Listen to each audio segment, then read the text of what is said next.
Hello friend, आज हम लोग पढ़ेंगे बहुपद के बारे में। जो बोर्ड एग्जाम में बहुपद से जो रिलेटेड पूछा जाता है, ऑब्जेक्टिव प्रश्न, उसके बारे में पढ़ेंगे। तो सबसे पहले जानेंगे कि बहुपद होता है क्या है।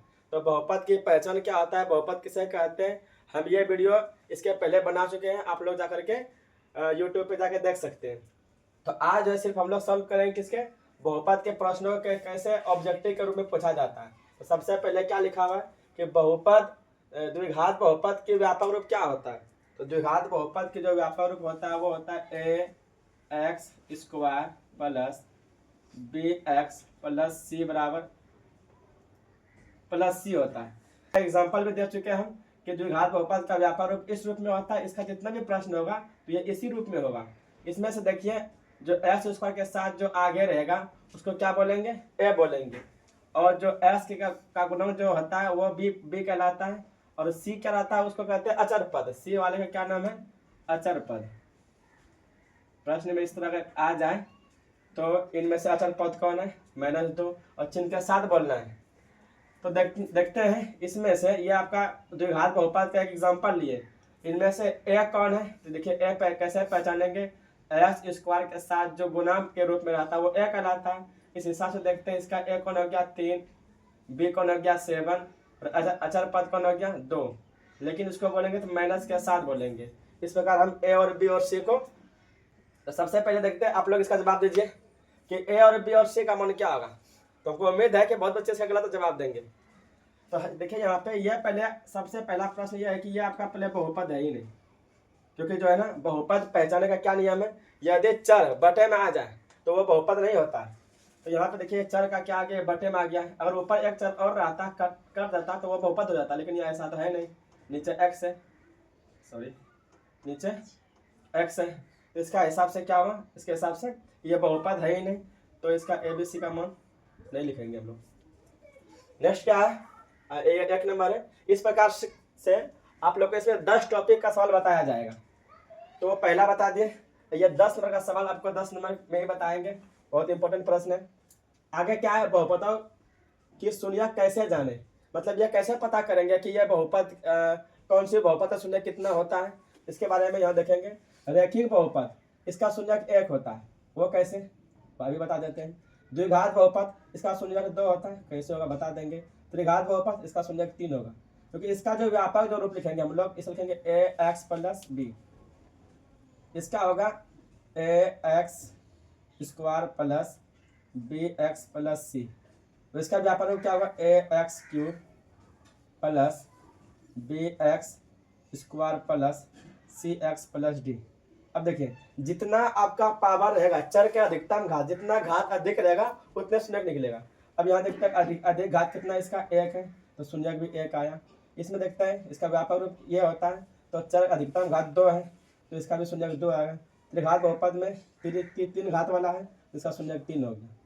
और यहाँ पर द्विघात 2 है, तो यहाँ 2 लिखेंगे। रैखिक का मतलब होता है 1 घात, तो ये 1 हो गया। ये आपका दूसरा पॉइंट भी आपको बता दिया गया है। अब आते हैं हम लोग तीसरा में। तीसरा क्या कहता है, बहुपद की घात कैसे पता करेंगे। तो ये प्रश्न भी जो है ना आपको बोर्ड एग्जाम में देखने के लिए जरूर मिलेगा।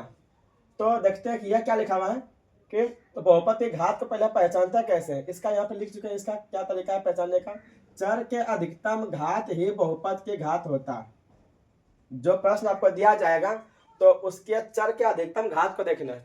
अब देखिए, ये प्रश्न दिया आपके सामने में, 3 प्रश्न दिए हैं कि 2x cube plus 4x square plus 2x plus 3। अब देखिए इसमें चर कौन है, इसमें जो चर है आपका x है। चर क्या है, x है। ये चर क्या है, x है। इसके साथ भी कोई देता है, x पावर क्या रहता है, 0 रहता है। यहाँ पे क्या है, ये 1 है। तो देखते हैं, ये भी चर है, ये भी चर है, ये भी चर है, ये भी चर है, लेकिन अधिकतम घात को ही बोलेंगे बहुपद की घात, यहाँ लिखा हुआ है। तो देखते हैं अधिक कौन है, 0 1 2 3, अधिक कौन है, 3 है ना। तो चर की बहुपद की घात क्या हो जाएगा, 3। तो बहुत ही आसान है। मतलब ये याद रखना है कि चर के अधिकतम घात ही बहुपद की घात कहलाता है। तो ये भी आपका एक चर है, सॉरी ये एक बहुपद है। तो बहुपद में चर का घात देखेंगे, इसके कितना है, यहाँ पे 1 है, इसके साथ क्या रहता है, 0 रहता है। तो 0 और 1 में बड़ा कौन होता है, 1। तो 1 को क्या बोलेंगे, 1 होता है, तो उसको बोलते हैं रैखिक घात। मतलब इसका बहुपद की घात कितना हो जाएगा, 1। इस प्रकार देखते हैं, यह प्रश्न दिया हुआ है। और देखिए इसका घात निकालना है। तो ऑब्जेक्टिव प्रश्न को ऑब्जेक्टिव के तरीके से बनाना, टाइम वेस्ट नहीं करना। तो सबसे बड़ा बड़ा मान देखते हैं पहले, बड़े बड़े घात वाले, एक ये है बड़े घात वाले, एक ये है, इसके बीच में गुना है, बस ये दोनों गुना कर दीजिए, 2 या 6। अगर अंक को गुना नहीं लिख रहे कोई दिक्कत नहीं है, क्योंकि हमको मतलब है घात से।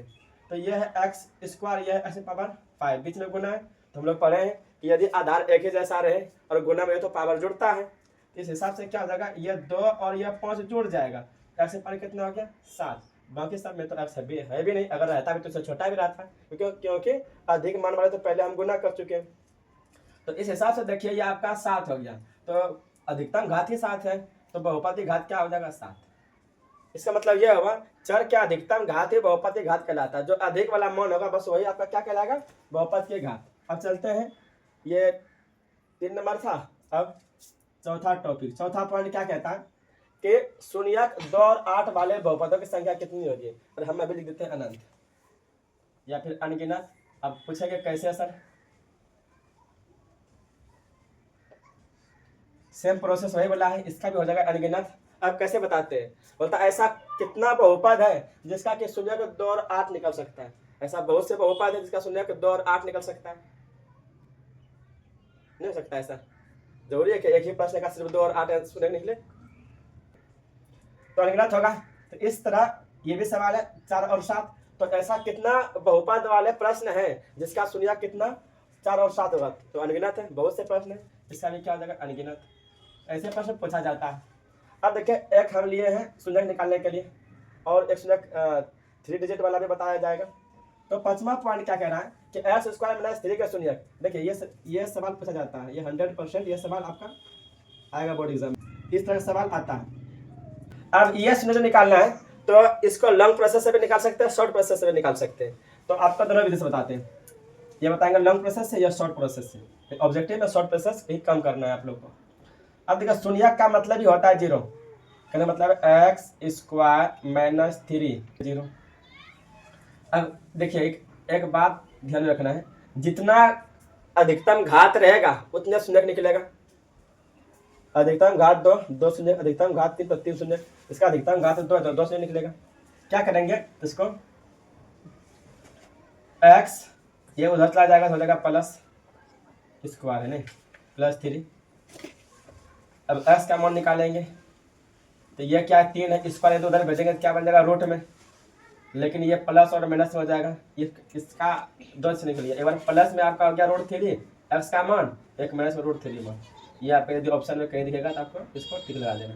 इस प्रकार ये डायरेक्ट क्या करना है, यदि इसका वर्गमूल नहीं निकलने वाला हो, जैसे 11 का वर्गमूल नहीं निकलेगा, डायरेक्ट करके एक बार प्लस में एक्स का जब मान निकलेगा, एक बार निकलेगा प्लस में एक बार माइनस में, बट रूट के साथ देना, डायरेक्ट कर दीजिएगा। इस प्रकार सवाल है। हाँ लेकिन ये देखना है कि क्या 11 का वर्गमूल निकलेगा, नहीं तो बस ऐसा ही कर दें, इसको निकालेंगे इस प्रोसेस तो ये निकलेगा, इस प्रकार निकलेगा। चलिए आपका 5वां पॉइंट खत्म हो गया। अब 6ठा पॉइंट क्या लिखा हुआ है, यदि पी एक्स आपका मालूम रहेगा और पी एक्स का मान कुछ दिया रहेगा, इनमें से कौन होगा, इसको कैसे बनाएंगे, इस प्रकार के प्रश्न आता है। इसका मतलब यह होगा कि बहुपद मालूम है, जरूरी नहीं है कि यहाँ सिर्फ एक्स रहे, यहाँ पे वाई भी रह सकता है। यदि यहाँ वाई रहे, यहाँ भी वाई रहेगा, यहाँ भी वाई रहेगा, यहाँ पे डिजिट रहेगा। तो यहाँ पे एक्स है, इसका मतलब क्या एक्स का मान निकलेगा यहाँ पे। तो ये जो पी का मान, पी यहाँ एक्स, यहाँ ध्यान पी के बाद यहाँ क्या एक्स है, इसका मतलब क्या ये भी ये पी है तो ये क्या एक्स है, किसका मान है एक्स है। तो एक्स का मान यहाँ रखना है, पी एक्स का मान 1 रखना है। तो यहाँ पे 1 का स्क्वायर कितना हो जाएगा, 1 ही आ जाएगा, स्क्वायर कर देते 5, बीच में गुना है, एक्स का मान 1 माइनस 12। यदि इसका सोल्यूशन करेंगे तो 1 का स्क्वायर 1 आ गया, अब 5 गुना 1 5, 1 और 5 कितना हो गया 6 हो गया, ये 6 हुआ, ये क्या माइनस 12 है। तो प्लस होना होता है माइनस घटाएंगे 6, जिसकी संख्या बड़ी हो उसी का चिन्ह, इसका माइनस 6 आ गया, माइनस 6 आंसर लगाना।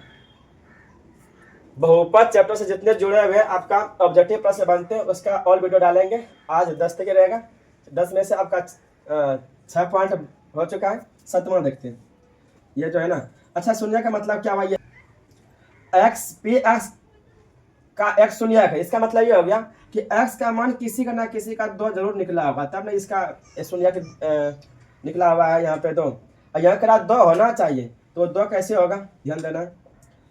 क्या करना है, ये x वो गुणनखंड कह रहा है, ये 2 यदि इस पार लाएंगे इधर क्या बचेगा 0, ये आपका यही ऐसा गुणनखंड है जिसका क्या शून्य कितना आ जाएगा 2, तो x माइनस 2 किस में आ गया इस प्रकार। दूसरा नियम क्या है, सबका आपको निकालना पड़ेगा शून्य इनमें से कौन है, ये तो 1 नंबर में आ गया तो तुरंत आ गया आंसर, अगर यहाँ रहता तो आपको 4 निकालना पड़ जाता, इससे बेहतर है कि ये आप यूज कीजिए। नेक्स्ट क्या है 8 पॉइंट, यदि द्विघात बहुपद के शून्यक, यदि द्विघात बहुपद के शून्यकों का योग तथा गुणनफल क्रमशः दिया गया इतना, उसी जगह बैठ जाओ। तो देखिए यहाँ पे क्या बात लिखा हुआ है कि शून्यकों का योग, मतलब शून्य किसको बोलते हैं, और द्विघात बहुपद है, द्विघात बहुपद के शून्य कितने 2 होते हैं, कितना क्या क्या अल्फा और बीटा, इसका योग मालूम, योग के बारे में बात क्या है, तथा गुणनफल। अब गुणनफल किसके बारे में बात किया, द्विघात बहुपद, द्विघात बहुपद का 2 शून्य, एक अल्फा एक बीटा, गुणनफल क्रमशः दिया गया 4 और 1, तो शुरू यहाँ से करेंगे कि यहाँ से करेंगे, यहाँ से 4 और 1, तो ये हो गया शून्य का योगफल, मतलब अल्फा प्लस बीटा बराबर 4, गुणनफल का मतलब हो गया क्या अल्फा इंटू बीटा। तो यह मालूम है 4 और 1, तो मतलब द्विघात बहुपद ज्ञात करने के लिए, तो इसके लिए आपको सूत्र याद रखना पड़ेगा कि द्विघात बहुपद का सूत्र क्या होता है। लिखते हैं द्विघात बहुपद का सूत्र, x square minus alpha plus beta into x plus alpha into beta, ये सूत्र होता है। अब इस पे इसका मान बैठाएंगे, एक्स स्क्वायर है, एक्स स्क्वायर लिख दिए, अब माइनस है माइनस लिख दिए, अल्फा प्लस बीटा का वैल्यू 4 है तो 4 लिख दिए, प्लस है प्लस लिख दिए, अल्फा इंटू बीटा का वैल्यू कितना है 1 है, ये आपका हो गया आंसर। अब देखिए अगला क्या पॉइंट है 9 नंबर, 9 क्या प्रश्न है, देखिए 9 और 8 जो प्रश्न है इससे बहुत बच्चे कंफ्यूज हो जाते हैं, बट आप लोग को कंफ्यूज नहीं होना है। क्या लिखा, यदि द्विघात बहुपद के शून्य क्रमशः 2 और 6 हो तो द्विघात बहुपद क्या होगा। चलिए इसको भी बनाते हैं, देखते हैं। सबसे पहले क्या ध्यान देना पड़ेगा कि ये लाइन कह क्या रहा है, द्विघात बहुपद के शून्यक क्रमशः दिया है कर 2 और 6, यहाँ पे और इसमें क्या अंतर, यहाँ पे शून्यकों का योग दिया गया था और यहाँ पे और गुणनफल दिया गया था, यहाँ पे शून्य दिया गया सिर्फ, तो शून्य का मतलब ये होता है कि ये अल्फा का मान है और ये बीटा का मान है, ठीक है। अब देखिए सूत्र तो क्या होता है, सूत्र होता है कि अल्फा प्लस बीटा, एक अल्फा इंटू बीटा, यदि तो सबसे पहले क्या करना है अल्फा प्लस बीटा का मान निकाल लेना है। क्या करेंगे यहाँ पे अल्फा प्लस बीटा का मान, तो अल्फा कितना है 2, बीटा कितना है 6, जोड़ दिए कितना आ गया 8। इस प्रकार गुणनफल भी निकालेंगे क्योंकि सूत्र में गुणनफल भी आ रहा है, अल्फा इंटू बीटा, अल्फा कितना वैल्यू है 2 देख लीजिए, गुणा बीटा कितना है 6, कितना आ गया 12। इसका मतलब क्या अल्फा प्लस बीटा का वैल्यू निकल गया 8 और अल्फा इंटू बीटा वैल्यू निकल गया 12। सूत्र क्या आता है एक्स स्क्वायर, लिख देंगे एक्स स्क्वायर, बहुपद याद करना है ना, एक्स स्क्वायर माइनस लिख देंगे माइनस, अल्फा प्लस बीटा का वैल्यू निकालेंगे कितना 8, तो लिख दिया 8, फिर इंटू में क्या है एक्स, प्लस है तो plus, alpha into beta value कितना है 12, तो 12। ये आपका क्या निकल गया द्विघात बहुपद। चलिए 9 पॉइंट समाप्त हो गया। अब ये सवाल 10वां पॉइंट क्या कह रहा है, ये आपका मोस्ट इंपोर्टेंट प्रश्न है। देखिए इसमें क्या कह रहा है प्रश्न, पी एस का वैल्यू दिया गया, यानी कि बहुपद मालूम है, ठीक है, मूल मतलब हो तो मतलब इसका कुछ ना कुछ मूल तो आएगा, द्विघात बहुपद है तो एक अल्फा का एक बीटा का मान तो निकलेगा ही। तो हम क्या करेंगे उसको शॉर्ट तरीके से बनाएंगे।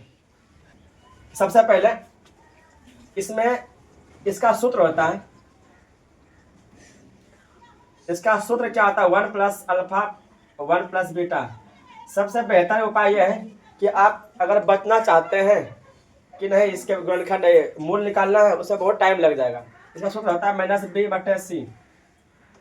तो माइनस बी बटे सी आया इसका, तो इसमें देखिए ये ए का वैल्यू कितना है, ए आपका कितना हो गया 1, बी कितना हो गया आपका 1, सी कितना हो गया 1। बताए ए बी सी पहचानने का, तो एक्स के साथ एक्स स्क्वायर के साथ जो रहता है उसको ए कहते हैं। सिंपल यदि कोई एक्स ओनली रहेगा उसके आगे जो रहेगा वो बी कहलाएगा, और जिसके साथ कोई चर नहीं रहेगा यानी क्या सिर्फ नंबर रहेगा वो अचर कहलाएगा।